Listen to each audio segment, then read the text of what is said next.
اور اب ہم بات کرتے ہیں کچھ خواب اور اس کی علامتیں کہ اگر آپ خواب میں یہ سب چیزیں دیکھ رہے ہیں تو اس کی کیا علامتیں ہو سکتی ہیں، خواب اور اس کی تعبیر کیا ہو سکتی ہے۔ اگر آپ خواب میں کوئی سفید لباس یا سفید چیزیں دیکھ رہے ہیں تو یہ پاکیزگی اور سکون کی علامت ہے۔ اگر آپ خواب میں پانی پینا دیکھ رہے ہیں یعنی پانی کو دیکھ رہے ہیں تو رزق اور رحمت بڑھنے کی نشانی ہے۔ اگر آپ خواب میں سانپ وغیرہ دیکھتے ہیں تو یہ آپ کے دشمن کو ظاہر کرنے کی علامتیں ہیں۔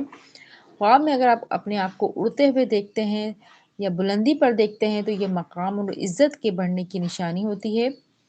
اگر آپ خواب میں بارش دیکھتے ہیں تو برکت اور رحمت نازل ہونے کی دلیل ہوتی ہے۔ اور اگر خواب میں آپ قبرستان دیکھتے ہیں تو گناہوں سے توبہ کی طرف اشارہ ہوتا ہے۔ اور اگر خواب میں کسی مردہ کو زندہ دیکھتے ہیں تو یہ خوشخبری اور خوشحالی کی علامت ہے۔